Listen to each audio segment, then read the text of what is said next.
to Mark's going to tell us. That's a shark rod, by the way. Who's got shark fishing in this little thing? I don't know. I did. You know? I don't know who's going to be trolling who if that shark bites. You'll see Mark zipping through the water, huh? Right? There's some Massachusetts. I hear they're attracted to kayaks out there. Take it away, Mark. We'll start real quick. I got a couple of pictures to show, a couple of videos. Somebody could grab that light switch for me, please. You're going to see, so those of you that don't know me, some do, I don't fish just for stripers. My wife has told me that I am one of the most indecisive men she has ever met. And so since I can't decide on one species that I want to concentrate on, I fish for them all. So basically the swims I fish for.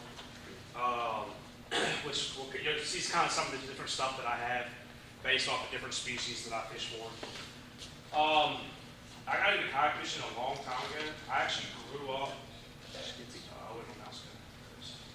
I actually grew up fishing out of a canoe with my dad before I could even walk. That's kind of what it started for me.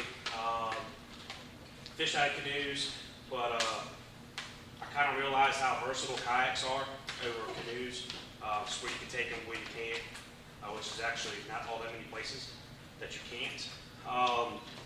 That and a little funny story that kind of pointed me that direction permanently, and I sold my canoes, was wife and I were on a canoe trip on the James River, and it didn't go all that well because she failed to warn me of the rocks in the water in front of me.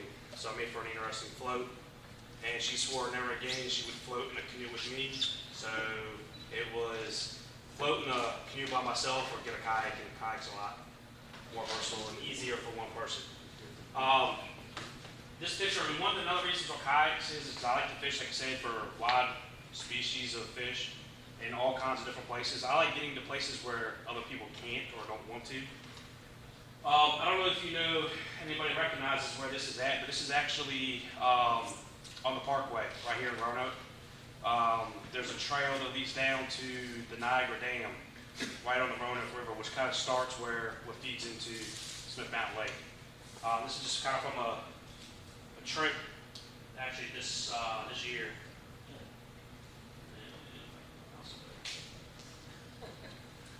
Now, I don't know if y'all can see this or not, but another thing why I like kayaks is this is actually, I've already come through this rapid, but if you look right there, it's about a 20-foot drop over a span between like where me and Bob is standing. And there's no way you're getting a standard boat up into there. I caught tons of fish. I stopped counting fish after 30 that day. Because it is, like I say, I like to fish places that not a lot of other people fish, so they are underfished and they don't get a lot of fishing pressure. So it makes excellent fishing for those that don't mind putting in a little bit of legwork to get there. Where is that at? This is actually the Roanoke River. That's on the road. That's the Roanoke River. This rapid, it's about 200 yards or so. You can't see it from here because I'm off to the left bank looking upriver. But if you're sitting over here, you can actually see the Parkway Bridge from that location. Common, like I said, I fish for a lot of different species. I thought it was cool just because of the coloration for freshwater fish. Again, why I kayak fish, because you get to places that not a lot of people other get to fish, and it opens up doors to different species that you can't find, say, in like Smith Mountain Lake, the actual lake proper. This is again from the Roanoke River, but up above the rapids. I do catch striper, though, however. This is again Roanoke River and up above the rapids. So a standard boat, you'd never get to this.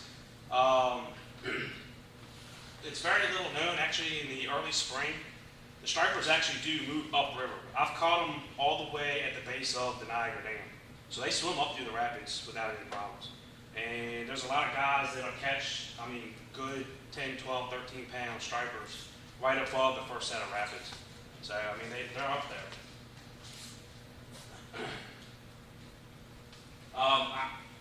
You can't see it in this picture. You can see it on the laptop, just because of the lighting. But what that arrow is actually pointing at, that's another nice thing about with kayaks is they're so quiet and real stealthy. There's actually a fish, probably a good 7, 8 pound fish, that actually swam up to the kayak to check it out. I mean, I was just kind of fishing along, and I just happened to look over, and it swam right on up, and then checked it out, went down the whole length of the kayak, and just lazily swam away. Wasn't bothered by it one bit.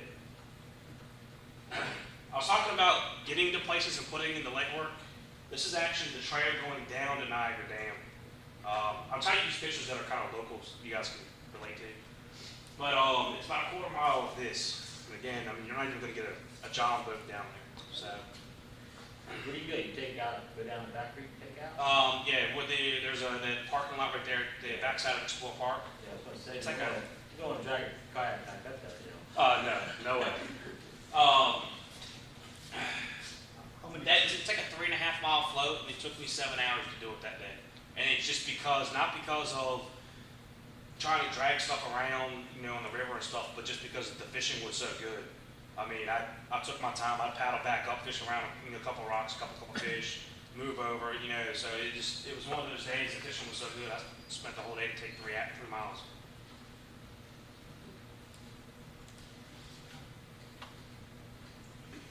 That rapids I was telling you about, that's just the top view up above it before I went down.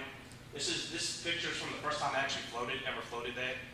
And I had heard about the rapids. I wanted to see it before I went through it because, like I said, it's a good 20-foot drop over, I mean, a very short span. What are they rated at? I think it depends on the water level, but some guys rate it as a class 3. So it was one of those I really decided, I toyed with portaging around it, which would carry everything up and around. But in order to do that, boulders, as tall as this, you know, room and stuff like that. And it was fine for me climbing up and around with just me. But that kayak weight, that's actually the kayak I had that day. And that kayak weighs 70 pounds empty, not including all my fishing stuff.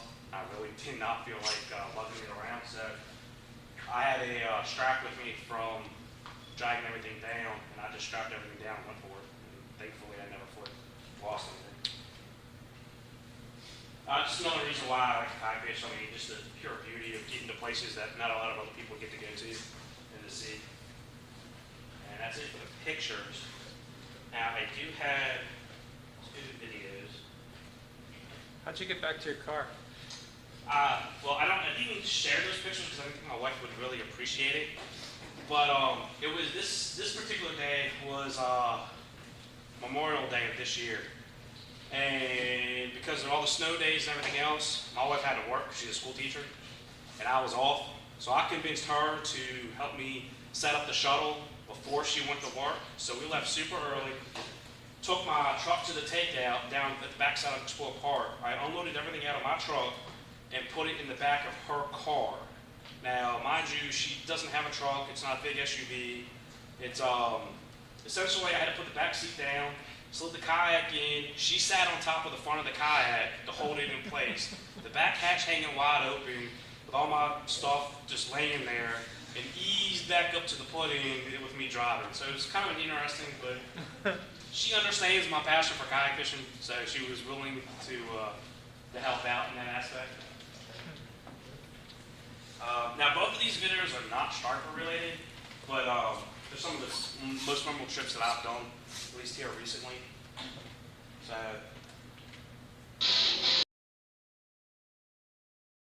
It doesn't have music, so hopefully it That offshore stuff is is a little bit better. You know, the lake isn't too bad, but when you start doing that out there. It's not. Where is that? This is actually the new river, just outside of Rackford. Have you used the fish finder? I do, and I'll go over that tonight as well. Some of the stuff I talk about. I don't use it on the river. I don't have it set up on this kayak. I had another kayak that I actually just sold. I was going to bring it as well. But I wound up selling it actually last week. So.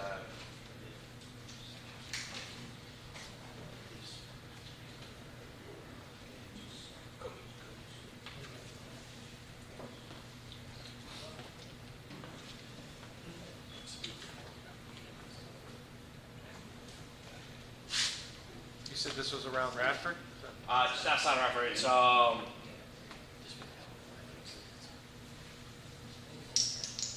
took out in Whitethorn, I think. Okay. I'm trying to remember. I don't fish the news too much. I typically fish up this side, like the James, and, Okay. the Roanoke River, and that kind of stuff. How do you figure out where to put in, like even down at the lake? I try to use public ramps. Like here at the lake, I mainly use State Park ramp, the Hales Ford, the free state ramp back there behind Water Wheels, the Hardy Bridge ramp, and like all the marinas and stuff. I put in like Captain's Quarters and a couple places like that. Do they charge the same ramp fee? What's that? Yeah, unfortunately, that's why I use the state park a lot. Is because I actually have a season pass there. So I use the state park a lot. But like on the rivers and stuff, like on the James River, it's really kind of interesting and kind of cool that there's everybody's in this whole going green thing, and really getting into this well, essentially kayaking has really exploded in the last 5-6 years. At least kayak fishing. All kinds of new companies on the market, making different boats, making all kinds of different kayak-specific stuff, and I'm going to kind of go over some of that in a little bit. But like Botetourt County actually has what they call a blue way, kind of like the Greenway out here in Roanoke that goes along through Roanoke hiking trail and stuff. There's actually a designated blue way on the James River, and it's mapped out on Bedford County's website. That and it has all the different put-ins and where river accesses, and it tells you, they have on there the where the major rapids are, so you kind of know ahead of time if you've never done it before, which makes it nice. As actually you see in this video, kayaks nowadays, a lot of them are super stable. You see that guy, he's standing up without a problem on the river with current.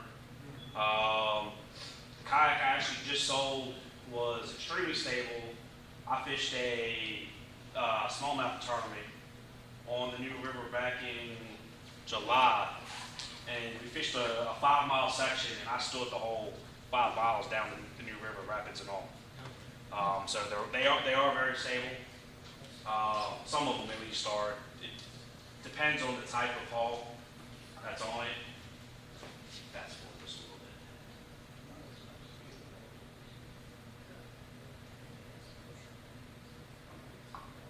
Again, that's another nice thing about kayaks is I mean, they're built pretty tough. So slamming them into rocks and stuff really isn't all that big of a deal. I drag them across gravel bars. If you were to flip this over, you can actually kind of see on the bottom of mine, kind of back by that back rod, there's like a black line. It's actually a really big gouge. I had a cart at one time that claimed to be able to hold a certain amount of weight. Well, it didn't hold the weight of this kayak, and I didn't realize it until I was halfway to the beach. And it was actually digging into the kayak. And I was, man, this thing is so hard to pull, I couldn't figure out why. It was because the bars essentially bent. And the tires were rubbing. I mean, there's gouges and all kinds of stuff, but they keep on going. And if you notice on the back of this kayak, there's that black piece. That's actually a replaceable, what they call a skid plate. Essentially, it's just a piece of hard plastic, and as it wears down, there's 2 bolts. You undo the bolts, pop it out, put a new one in. So it kind of helps make them last longer. But kayaking community has really grown over the years. It's a real big group. That's, I mean, we're talking big tournaments, big money tournaments. They're actually getting ready to start next year a Bassmaster style bass tournament specific for kayaks. Talking $6,000-8,000 first place payouts, nationwide, kind of like, elite championship, kind of like the Bassmasters do, that kind of stuff. All of a sudden, your wife doesn't think this is such a bad idea. She doesn't mind because I remind her there's a lot worse things I could be doing. So she kind of bears with me. I mean, it is, it's my, I tell her it's my therapy because really it is. I really enjoy getting out on the water. You know, that's one thing about kayaking is you get more personal with the area that you're in and the people that you're with. I mean, as you can see, I caught this fish, and everybody in our group, I mean, literally everybody in our group pulled over to the side. You know, got out of kayaks, was helping, and stuff like that. I think I got a picture coming up of it, actually, what it is.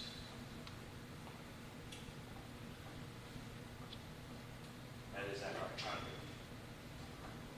picture of it. It's not a, it's a 35-inch muskie. What did you say it was? Muskie. Yep. It was actually my first new river muskie, so I was all excited. And I was actually more afraid because what I caught it on, I'll show you all, was 6-pound test, no leader. Basically, it was one of my smallmouth rods. And I was very afraid that I wasn't going to land it. And actually, right there where he was flopping around, the line actually snapped. So I was kind of lucky that I didn't lose him.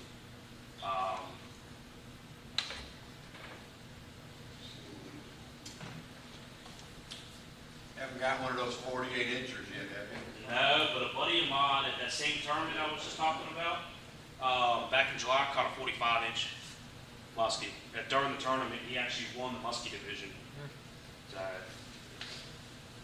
but there's starting to grow a number of tournaments specifically for kayaks. I participate on several online kayaks, kayak tournament specifics, specifically for catch photo release. That's actually where I got the idea for the catch photo release for our current tournament structure, really.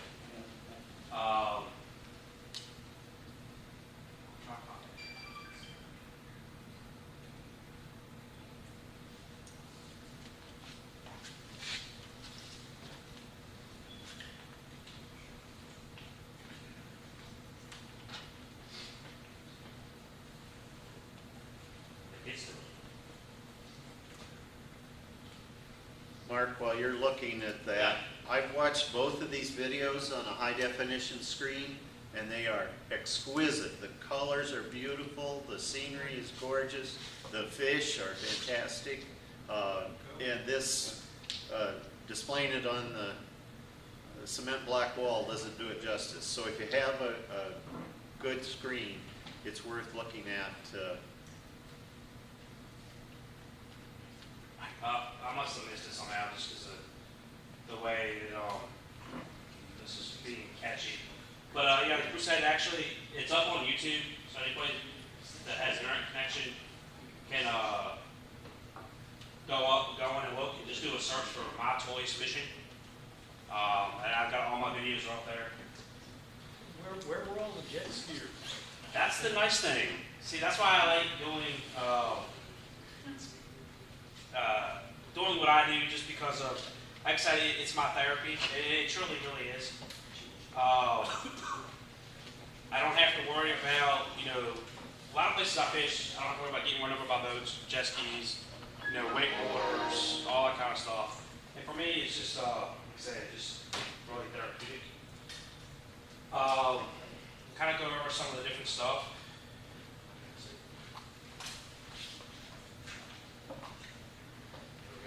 Of course, you got kayak. There's all kinds of different kayaks, different manufacturers, different brands, different styles. Price points, I mean, you can go buy, you know, a very inexpensive one for $200-300 like at Dick's Sporting Goods, all the way up to, there's kayaks out there that cost almost $6 grand. So it just really depends on how much you want to spend, what you want to get into. The kayak I just sold, actually, I bought brand new for just shy of $3. And it's, you know, manufacturer, that kind of stuff. It was a pedal style. Those of you that were at the in-water boat show saw it. I had it there. I wound up selling it just because it just didn't fit my fishing style and the places that I like to fish. So basically, you get the kayak. Some special features that I like on it.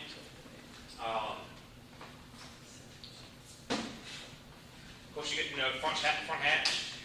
That is waterproof and sealed. Put all kinds of stuff in here. It's a lot of room. I got another one in the center right in front of my seat. Again, this one's super stable. I can stand up on it even being a big boy, so there's no problems whatsoever. This actually only being at 11 and a half feet. I think the weight limit on it is 550 pounds. So I mean, they do have some umph to them. Kayak paddles are just kind of like kayaks. Wide range of brands, types, styles. One thing that I've learned is you want to try to tether everything you can, or make sure that it floats, one or the other. So you'll see, like on this, I actually keep it tethered on my seat. There's a little strap in the front that I just clip it to, and that way I don't ever have to worry about it. Actually, if I catch a fish, I can actually just let my paddle go and not worry about it, and just pull it back in. Life jacket. Most of the bigger tournaments for kayak fishing, life jackets are mandatory, not just in the boat, but actually worn at all times. I wear mine all the time on the kayak just for safety reasons. I was reading an article the other day that basically kind of outlined there was another kayaker that was drowned out west, I think in Oregon or something. Flipped. They think he might have had diabetic condition or whatever, had an episode and died. Wound up drowning because of it, went unconscious. What was important in the article is they kind of outline and explain that there hasn't been a single, that many people can think of or that has been reported, there hasn't been a single drowning from a kayaker that was wearing a life jacket. Just plain and simple. A lot of things can happen on kayaks. You roll over, you hit something, you can hit your head. I mean, hard plastic. I mean, you hit your head on it when you're standing up. I mean, it's a possibility to knock you out. I keep a pair of pliers handy on my life jacket. Cut spray, and I'll cut a lot of the bass hooks, smaller hooks, stuff like that, which makes it real nice. I keep a river knife on me, just because you never know, you get tangled up. Super sharp, I want to make sure it's super sharp. Safety whistle. There's all kinds of different styles of life jackets. I kind of like this one because I don't know where it lands, but these pockets actually have Velcro inside of them and actually fit a small plano box. So for like hooks and weights and stuff like that, you can actually keep them right here handy at all times. Just flip it down. It actually has a strap in there so it lays flat, and you just open the plano box, get what you want, zip it right back up, which makes it really nice. Actually, here it is right here. We've got Velcro and just sits right on it. Again, back to the tournaments. A lot of them are online, or since we don't keep them in kayak tournaments, have identifiers. Each tournament has a different identifier, kind of like we do with our tournaments, and that's again kind of where I got it from.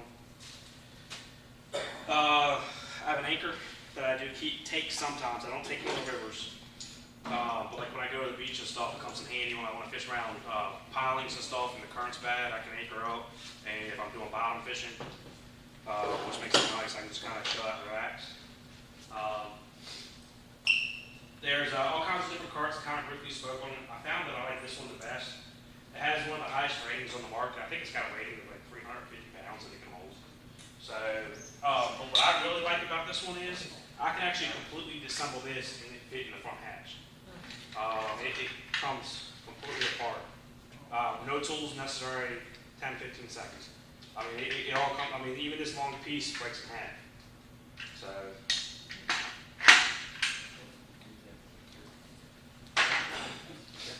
for tackle storage, there's a company called Kayak. They're actually a really big company in kayaking gear. They're actually based here in Virginia, out in Appomattox. Great company. Everybody calls him the owner that designs all this, the mad scientist. I've actually, that offshore fishing trip, I actually had the pleasure of fishing with him. He was on that trip with us.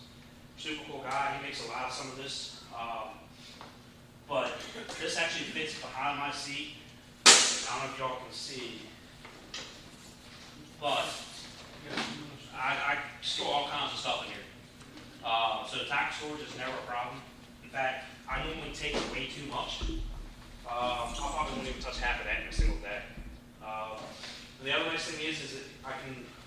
actually room to store more ride overs. But then when you start showing up at ramps and stuff with 6 rods, they already think you're crazy on a kayak.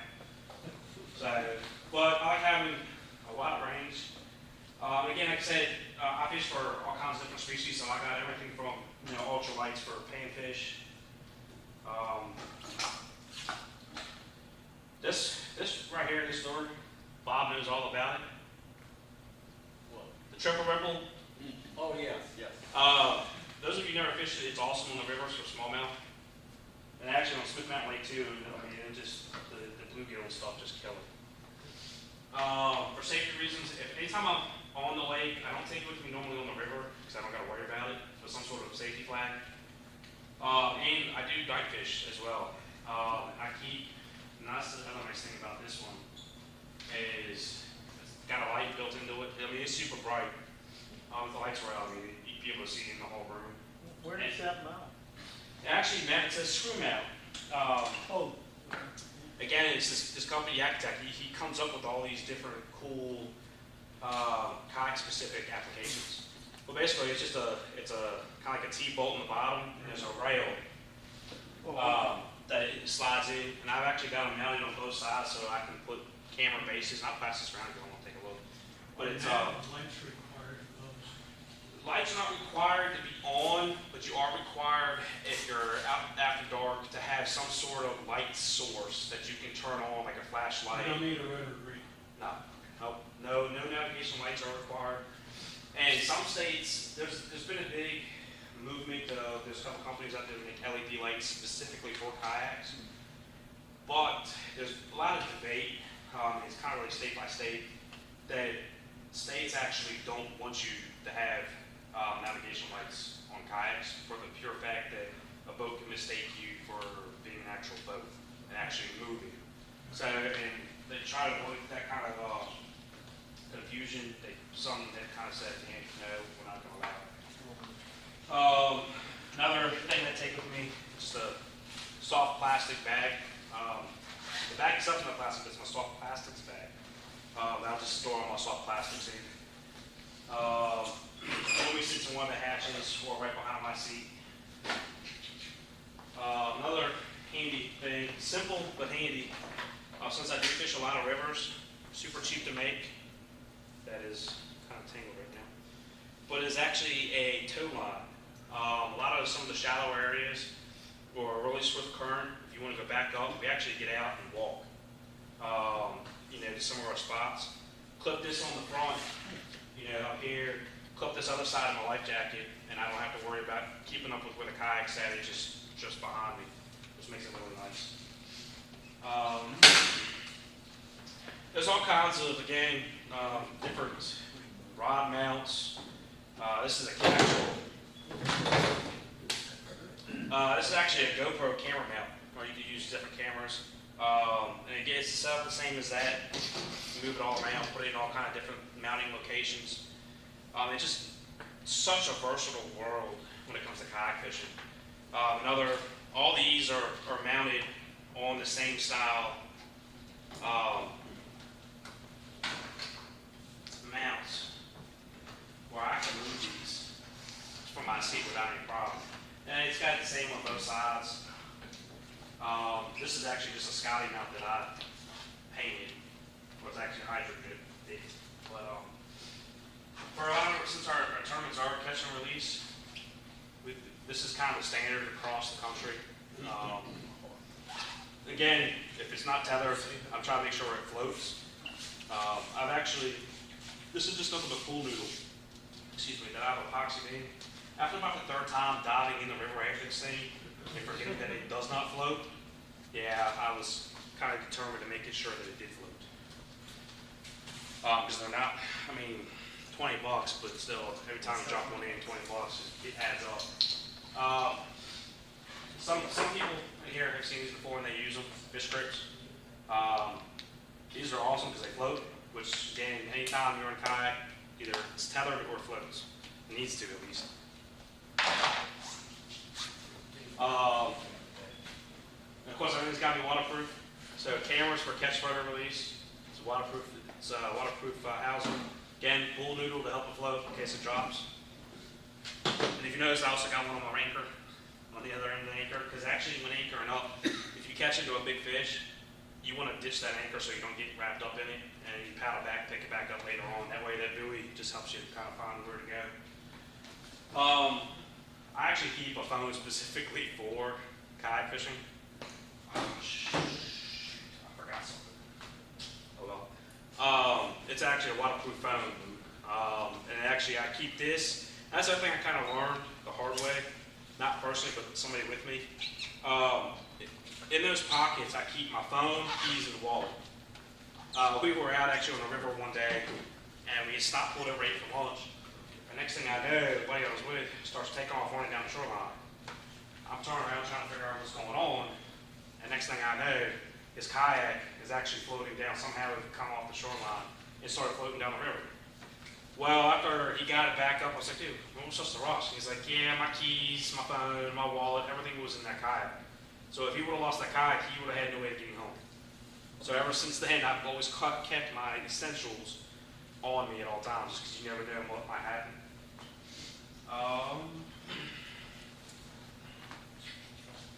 Another essential item, y'all might laugh, but you never know when nature calls when you're in the nature. It never fails. Every time I forget it, I gotta go, and every time that I don't bring it, I don't have to, so I don't go figure. Another thing with being on the water so low is sun and glare. You get burnt a lot easier. So like the shirt that I'm wearing, it's one of these, UPF shirts, super lightweight. Also a lot of times we'll wear UPF gloves and a little gator mask basically, keep the sun off me. They're lightweight, breathable. They're actually not that bad in the summertime, even in the summertime heat, as long as you get the right ones. Also, you gotta have your lucky fishing hat. Keep the sun, especially when you have no hair. Good sunglasses. See, again, with being so low, you get a lot of glare off the water. It can get hard to see, especially rocks and stuff in the river. So a good pair of solaris glasses is good. Watch or some sort of time source is essential, especially when fishing actual physical tournaments, because they have check-ins just like we do in our club tournaments. So what you don't want to do is you're still 2 miles to go and you got 20 minutes to be a check-in because you're not going to make it. Keep a lot of drop boxes as well. This one goes in the front center hatch. I keep extra batteries for my GoPro in it. And a lot of my identifiers and odds and ends that I don't want to get wet. For actual striper fishing, I do actually, when I live bait fish, pull planer boards. This is just a very small version. Water bugs. I know a lot of people use the outcast boards, but when you're limited in the space, those outcast boards take up a lot of room. So something smaller. I mean, they don't work as good, but I'm fishing from kayak. So GoPro. Now, I actually made this mount out of different pieces. I like it for the fact that I can extend it all the way out 60 inches. Get all kinds of crazy angles. I can rotate this all different ways. I can rotate it down here and make all kinds of cool shots and stuff like that. Got flush mounts just like any other boat, essentially, which is kind of cool. Seats fully adjustable front and back. It's got full tanks. It's actually a really comfortable boat to fish out of. Somebody was asking earlier about fish finder. I used to have one on this boat, but I don't anymore. I had actually had it on the boat I just sold. But I actually was running the same fish finder as a lot of other people do on a regular boat. I was fishing, I actually have it there, HDS7 Touch with side scan. I was actually running side scan sonar on my kayak. And they, like I said, there's companies out there that come up with all these cool things specifically for kayaks.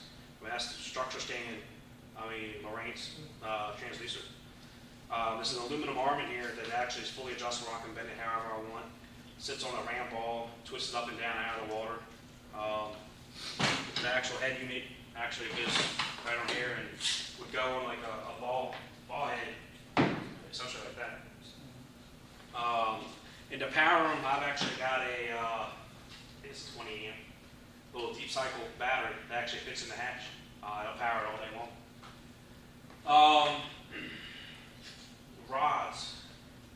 do, those of you that don't know, I do make my own rods. I've gotten more into making specific rods for kayak fishing. As you'll notice, this one's got scales all over it. A lot shorter butt. This actually helps with taking it in and out of rod holders. When you're sitting down, you don't want to be, stretched way out trying to get it out of your rod holder. So that shorter butt actually makes it easier. Not only that, you're sitting down, you don't want to be reaching way up here trying to reel. So actually having it kind of nice and comfortable, kind of close to you. And then there's actually this I've started using here. A lot more recently on some of my rods. I'm going to start retrofitting all my old rods. This guy named Terry Manley.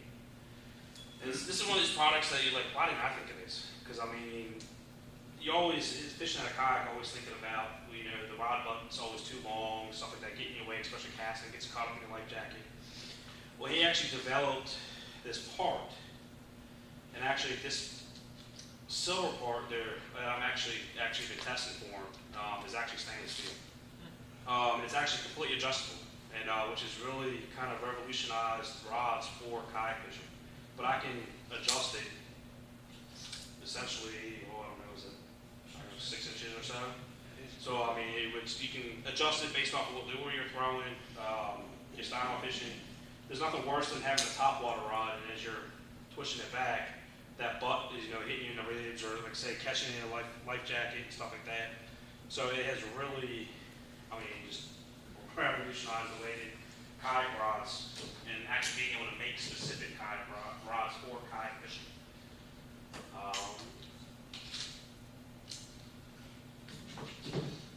Here's just another version of it, but it's all aluminum. So, and actually his stainless steel ones are actually going to be anodized just like these are. Since it was one of the prototypes that he gave me, it's not anodized. I will touch base on this because I know some of you have read my write-ups. Good pair of shoes is important. I know Steve, you're laughing at me. I tend to ignore that, even though I say that. I don't know why. Twice this year, it's actually come to nip me in the butt of not having the proper shoes on. First time on the New River, I thought it would be a great idea to be wearing flip-flops. Well, as we're waiting along, next thing I know is I pick my foot up, my flip-flops floating behind me, and there's no way I'm catching up with a kayak tied to my back, strapped, with the tether as we were waiting. So I got stuck the rest of the day barefoot, to include loading the kayak back on the truck, driving home, trying to go to the store to get dinner. And then the most recent trip, 2 weeks now, it was 2 weeks ago, my Eastern Shore trip. When I caught into that tarpon, I was running up the beach after it. And didn't realize I was running through a bed of shells and had no shoes on. And now I've got a gash about that long on the bottom of my foot. So, and that actually ended my trip because it was a last minute trip and somehow I forgot my first aid kit. So, and I was 4 miles from the boat ramp. So I had to make it all the way back to the truck and make the rite aid, and that kind of killed it for me. Another thing I didn't mention was anchor trawling. For putting out your anchor, makes it real nice. You clip it on your anchor, the line onto here, and just from your seat, you can run it front and back, depending if you're sitting in current. That way, say you clip it here, you're sitting in current. What's going to happen is the whole kayak is going to be broadside to the current, and which can make it very tippy, especially in high currents and if there's a lot of chop. So what you do is you run into the front, and then this way it keeps your nose into the current, into the waves. Just makes it a little bit more enjoyable.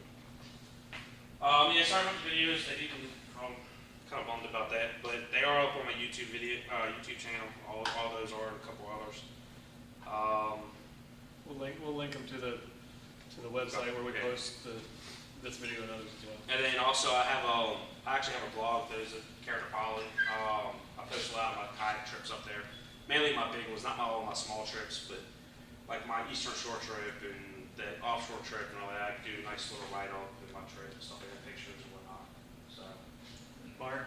Yes, sir. In Virginia, do you need to register a kayak? No, long as there is no type of motorized, so like you put a trolling motor on it, yes. As long as you keep it completely human powered, there is no registration that needs to happen, which is another nice thing because then you don't have to worry about paying that, annual fee or however often you register for. Some states have gone that way. Thankfully, Virginia has not. So, again, it's just another nice aspect of it. So, Chair, there's not kayaking with my brother fishing. Uh-huh. Go off Strawberry Banks and saw the fleet boats. mhm. Now, what's the philosophy of tapping the hull? Some boats did it, some people didn't. Some people do it. They call it thumping. I mean, the guy I know was doing it the other day. He swears that's what caused him. He got out of school, they wouldn't bite, and he said he started thumping on the side of his boat and started catching fish. I kind of figured he wouldn't do it if he didn't think it worked, but if it worked, Yeah, everybody well, would do it. there's some theory behind it that it's because of the stripers and the hatcheries. They when they come to feed them, they bang on the side of the holding tanks. I don't know how much that holds true, but The other theory is, if you're ever in a tackle store and look at their bait tanks, or if you have an aquarium at home, and you go up to the tank and knock on the bait tank, all the bait startles. So now if you're out in the boat and the bait's down by the trees or something and you're banging that, they're gonna start getting startled, and that, attracts the eye of the stripers. Just a theory. Just a theory. Bobby, you got a question? Well, I got a story. Okay. You talked about the anchor. Yeah. Back in the 80s, I guess it was, Gary Disrael, member here, and I went down to James in a canoe. And I thought it'd be a great idea to throw my anchor out the back and slowly let us go down the water. And that sucker catches between all the rocks that are there. He's sitting about 5 feet up in the air, and I'm in the water. And we had to float out. I had to go back up the shore, walk up, drift down, and cut the anchor. Yeah, that's why I don't. Never use a good That's idea. why I don't use them in the rivers. There is some exceptions. I didn't bring it with me because it's heavy as all get out. But I do have one that I made. But again, I don't take it really that much because it's a pain. It's actually just a flat piece of steel, so it kind of prevents it from getting hung up, kind of like the traditional anchors. Okay. Any questions? And yes, somebody mentioned about sharks. I do go shark fishing in this. I've actually got a YouTube video up there that about 4 miles offshore, actually launching from the beach and paddling out, and hanging a chum bag off the side of a kayak and drifting bait for sharks. I caught Did you sharks. say dumb bag? Yeah, pretty much.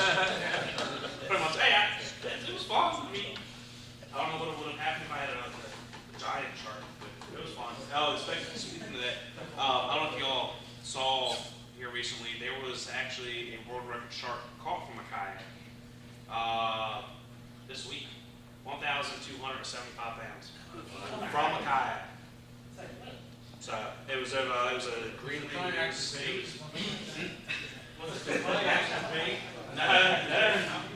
It was a Greenland shark, I think is what it was called. Greenland, yeah. And it was over in Greenland. But yeah, a guy he landed, brought it all the way to the surface by himself, and he had a support boat that measured it for him right there next to him. But man, he brought it all the way up and everything.